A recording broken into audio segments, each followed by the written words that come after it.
শুভ শুভ শুভ দিন, শুভ শুভ শুভ দিন, এনটিভির জন্মদিন।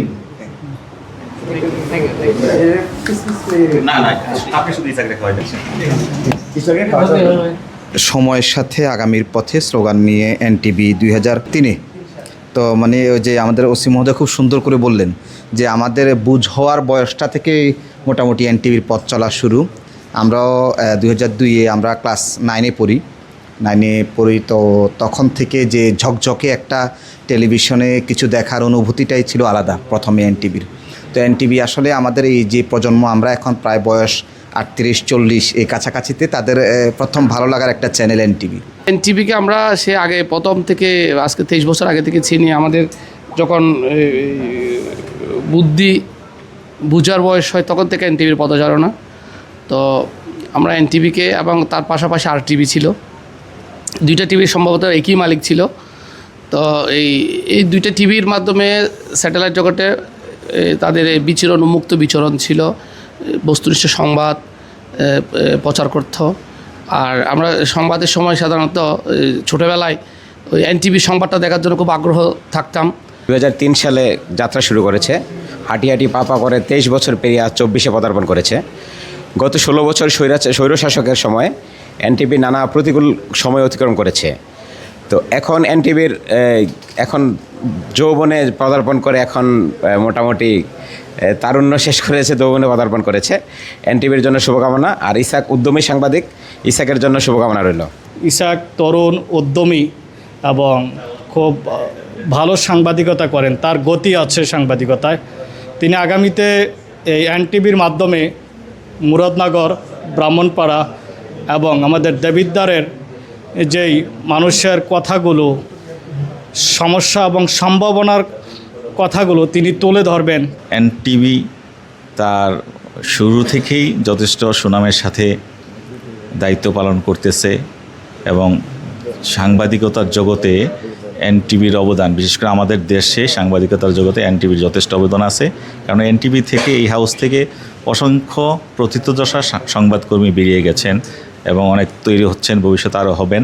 আজকে এই আয়োজক আমাদের তরুণ সাংবাদিক ইসাক, ওকে প্রথমে ধন্যবাদ জানাচ্ছি এত সুন্দর একটা আয়োজন করার জন্য। উত্তরোত্তর আমাদের এনটিভির প্রতিষ্ঠাবার্ষিকীতে এনটিভির জন্য রইল অনেক অনেক শুভেচ্ছা, এবং অতীতের মতো ভবিষ্যতেও সুন্দরভাবে এগিয়ে যাবে। দেশের সুখ দুঃখ এবং আপামর জনতার দুঃখ কষ্ট আমাদের জনমানুষের মাঝে তুলে ধরবে। আমরা এনটিভির সংশ্লিষ্ট পরিবার, এনটিভির পরিবার ও সংশ্লিষ্ট সাথে জড়িত যারা আছে সবাইকে আন্তরিক ধন্যবাদ, মোবারকবাদ জানাই।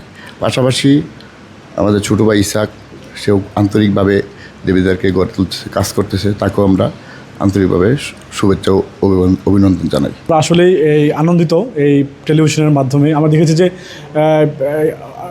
গত আওয়ামী লীগ সরকারের আমলে এই এনটিভি কিন্তু অনেক কষ্ট যুদ্ধ করে টিকেছিল। যেটার চেয়ারম্যান মুশতাকুল ফালু, উনি বিএনপির নেতা হওয়ার কারণে এই এনটিভির উপর কিন্তু অনেক ঝড়ঝাপটা চলে গেছে। তারপরও এনটিভি টিকে আছে এই মাঠে, এই কঠিন মুহূর্ত পরিস্থিতি ওভারকাম করে এখনও আছে। আমি এই এনটিভির আজকের এই বর্ষপূর্তিতে সবাইকে, যারা কলা কৌশলী সাংবাদিক এবং যারা এনটিভির কর্মকর্তারা আছেন, সবার প্রতি শুভকামনা, এবং এনটিভি আরও এগিয়ে যাক সবার ভালোবাসা নিয়ে, অত্যন্ত সমৃদ্ধি কামনা করছি। আসা এনটিভির 23 বছর দীর্ঘ সময় পাড়ি দিয়ে আজকের এই অবস্থানে এনটিভি বাংলাদেশের জনপ্রিয় একটি গণমাধ্যম। শুরু থেকেই বস্তুনিষ্ঠ সাংবাদিকতা এবং যেই প্রোগ্রাম এনটিভিতে আমরা শুরু থেকে দেখে আসছি তা কিন্তু এখনও ধরে রেখেছে। মাঝখানে সময়ের উত্থান পতন অনেক কিছুই হয়েছে, তারপরেও কিন্তু এনটিভি তার অবস্থানকে ধরে রেখেছে। এখানে কুমিল্লায় দেবিদ্বার থেকে কাজ শুরু করেছে ইসাক খুব অল্প সময়, এবং সে এখান থেকে খুব অল্প সময়ে সে জানান দিয়েছে যে সে দেবিদ্বারের জন্য নয়, সে আসলে যে কোনো প্রান্তরেই গেলে সাংবাদিকতায় সে ভালো করতে পারবে, এবং নিজের সর্বোচ্চটা দিয়েই কিন্তু সে কাজ করছে, যেটা আমরা দূর থেকে দেখে অনুপ্রাণিত হই যে প্রশাসন এবং সাংবাদিক সবার উদ্দেশ্যই কিন্তু সমাজে একটি সুন্দর সমাজ প্রতিষ্ঠা করা এবং সমাজের অসঙ্গতিগুলো তুলে ধরা এবং তা থেকে পরিত্রাণ দেওয়া এবং মানুষকে সেখান থেকে উদ্ধার করা। তো এই কাজগুলোই কিন্তু আমরা করছি এবং করে যাব। এখানে ইসাক ভালো করবে, দেবিদ্বারের সাংবাদিকতা আরও বেশি উন্নত হবে, আরও বেশি সামনে এগিয়ে যাবে, এটা প্রত্যাশা করব। এনটিভির এই প্রতিষ্ঠা লগ্নে আমরা সবাই একত্রিত হয়েছি। এনটিভির জন্য অনেক দোয়া শুভকামনা রইল। পাশাপাশি যে এনটিভিতে সংবাদ প্রকাশ করে অনেক পরিশ্রম কষ্ট করে আমাদের স্নেহশীষ ইসাক খানকে আমি শুভেচ্ছা জানাচ্ছি।